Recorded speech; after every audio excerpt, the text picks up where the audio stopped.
Cairo से तकरीबन 200 kilometre दूर अल-फयूम नामी जगह पर एक नमकीन जायके और स्याह रंग की झील मौजूद है जिसे लेक ऑफ कारून कहा जाता है।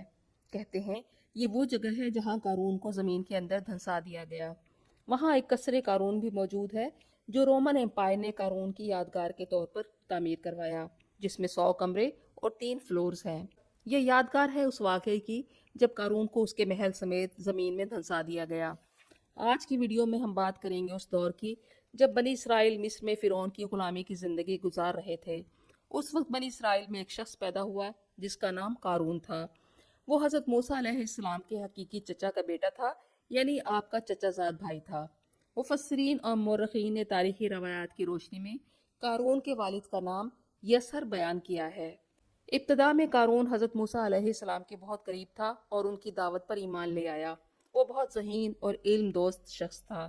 उसने हज़रत मूसा अलैहिस्सलाम से बहुत कुछ सीखा, यहाँ तक कि वो तौरात का एक बहुत बड़ा आलिम बन गया। उसकी आवाज़ में अल्लाह ने असर रखा और बहुत अच्छी आवाज़ में तौरात की तिलावत करता था, इसलिए लोग उसकी बहुत इज्जत करते थे। अल्लाह ताला ने आजमाइश के तौर पर कारून को बहुत दौलत से नवाजा, लेकिन वो इस आजमाइश में नाकाम हो गया। बाज़ मुफस्सरीन के मुताबिक अल्लाह ने उसे इल्म कीमिया यानी धातुओं को सोने में तब्दील करने का इल्म दिया। इस इल्म की बदौलत वो जमीन से सोना निकाल कर मालदार बना। कारून अपने आप को इस दौलत का मुस्तहिक समझता था। जब उसे कौम के कुछ लोगों ने नसीहत की तो उसने कहा, यह माल तो मुझे मेरे उस इल्म की बदौलत दिया गया जो मेरे पास है। कुछ तारीखी रवायात में बयान किया गया है कि कारून को एक बहुत बड़ा खजाना मिला जो शायद इससे पहले गुजरी हुई कौम का छुपा हुआ खजाना था, जिसे अल्लाह ने कारून के लिए निकलवा दिया। और कुरान के मुताबिक उस खजाने की कुंजियां उठाना एक ताकतवर जमात के आदमियों पर भी भारी था।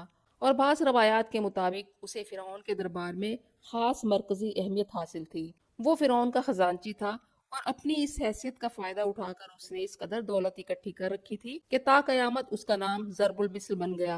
अल्लाह ताला ने कारून का जिक्र कुरान मजीद की 3 सूरतों में बयान फरमाया।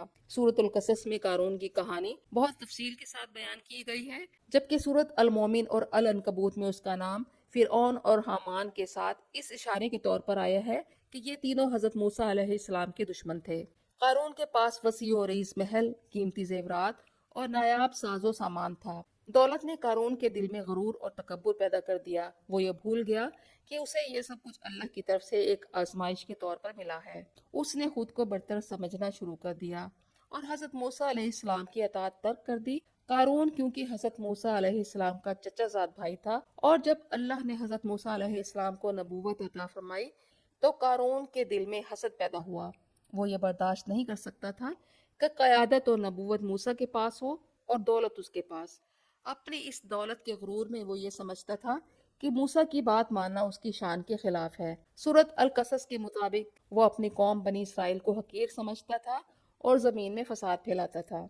और जब हज़रत मूसा अलैहिस्सलाम ने बनी इसराइल को अल्लाह की शरीयत सिखाई तो इसमें सदका और खैरात, ज़कात और अदल का हुक्म था। जब हज़रत मूसा अलैहिस्सलाम ने उसे अल्लाह की राह में सदका और ज़कात देने का कहा तो उसने इनकार कर दिया और कहा कि ये दौलत मुझे नाउज़ुबिल्लाह अल्लाह ने नहीं दी, बल्कि मैंने अपने इल्म, जहानत और मेहनत से कमाई है। ये बात सरासर कुफरान नेमत थी, क्योंकि कारून को दी जाने वाली हर नेमत अल्लाह की तरफ से अता करदा थी। कारून ने अपनी दौलत को लोगों को बहकाने के लिए इस्तेमाल किया। उसने हक को झुटलाया और लोगों को भी दीन मूसा से दूर करने की कोशिश करता रहा और कहता रहा कि मूसा हमारी दौलत लेकर हमें गरीब करना चाहता है। बनी इसराइल की कौम में कुछ नेक और दाना लोग भी मौजूद थे। इन साहिब इल्म लोगों ने कारून को समझाया और अल्लाह के अजाब से डराया। सूरत अल कसस के मुताबिक इन लोगों ने फिरौन को समझाया और 5 नसीहतें की कि अपनी दौलत पर इतराया मत करो, क्योंकि अल्लाह ताला इतराने वालों को पसंद नहीं करता, और जो कुछ अल्लाह ने तुम्हें दिया है इससे आखिरत हासिल करने की कोशिश करो। फिर उन्होंने कारून को नसीहत की कि जो दौलत अल्लाह ने तुम्हें दे रखी है उसे अपनी ज़ात पर भी खर्च करो।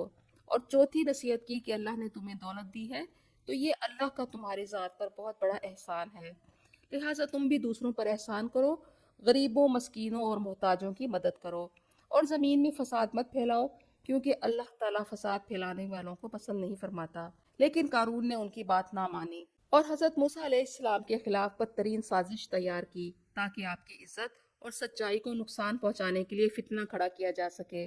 तफसीर इब्ने कसीर के मुताबिक कारून ने एक बदकार औरत को बड़ी रकम اور قیمتی تحائف دینے کا وعدہ کیا، اور اسے کہا کہ جب سب لوگ موسیٰ علیہ السلام کی محفل میں جمع ہو جائیں تو تم اٹھ کر کہہ دینا کہ موسیٰ نے تمہارے ساتھ گناہ کیا ہے۔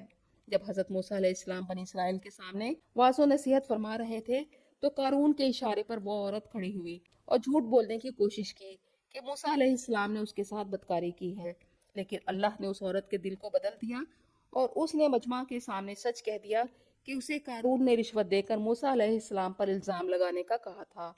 یوں حضرت موسیٰ علیہ السلام کی پاک دامنی سب پر ظاہر ہو گئی اور قارون کی سازش الٹی پڑ گئی۔ قارون اپنے سرکشی میں آگے بڑھتا گیا۔ ایک دن اپنے خادموں کے ساتھ اپنی دولت کا اظہار کرتے ہوئے باہر نکلا۔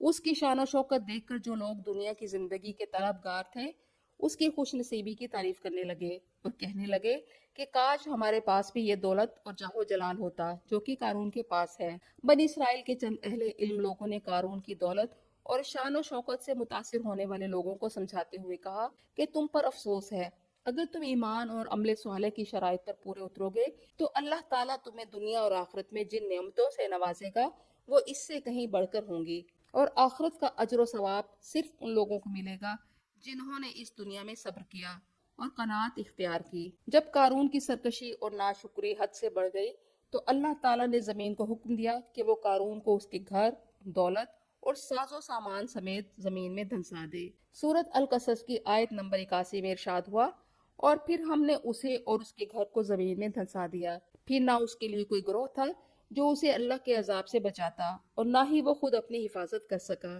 یہ عمل اچانک اور معجزاتی طور پر رونما ہوا، اس کے خادموں کی جماعت بھی اسے نہ بچا سکی۔ اللہ نے فرمایا، کیا قارون کو اس بات کا علم نہ تھا کہ اللہ اس سے پہلے بھی کتنی قوموں کو ہلاک کر چکا ہے جو طاقت اور مال میں اس سے کہیں بڑھ کر تھی، اور اللہ مجرم لوگوں سے ان کی خطاؤں کے بارے میں نہیں پوچھتا، سب کچھ اس کے علم میں ہوتا ہے، ہر ایک کے اعمال نامے کی تفصیل اس کے سامنے ہے، اسے کسی تفتیش یا تحقیق کی ضرورت نہیں ہوتی۔ قارون کی اس سزا کا لوگوں پر گہرا اثر ہوا۔ جو لوگ کل تک قارون کی دولت اور شان و شوکت دیکھ کر خود بھی آرزویں کر رہے تھے کہ ان کے پاس بھی قارون جتنی دولت آ جائے، وہ یہ منظر دیکھ کر اس خوفناک انجام سے بچ جانے پر اللہ کا شکر ادا کرنے لگے اور کہنے لگے کہ ہائے افسوس، ہم بھول گئے تھے کہ رزق دینے یا نہ دینے کا معاملہ اللہ نے اپنے ہاتھ میں رکھا ہے۔ وہ جسے چاہتا ہے وسیع رزق عطا فرماتا ہے اور جس کا چاہتا ہے رزق تنگ کر دیتا ہے۔ قارون کا یہ واقعہ قرآن مجید میں ہمارے لیے نشان عبرت بن کر آیا۔ نبی کریم صلی اللہ علیہ وآلہ وسلم نے اس واقعہ سے عبرت حاصل کرنے کی تلقین فرمائی۔ صحیح بخاری کی روایت ہے، رسول اللہ صلی اللہ علیہ وآلہ وسلم نے فرمایا، ایک شخص اچھے کپڑوں میں اکڑتا ہوا چل رہا تھا کہ اللہ نے اسے زمین میں دھنسا دیا اور وہ قیامت تک زمین میں دھنستا چلا جا رہا ہے۔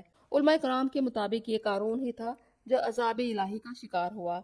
قرآن مجید میں سورۃ القصص میں تفصیل سے ذکر ہونے والے قارون کا نام تورات اولڈ ٹیسٹیمنٹ میں کورہ کے نام سے ایک ایسے شخص کا ذکر ہے جو حضرت موسیٰ علیہ السلام کے خلاف بغاوت کرتا ہے۔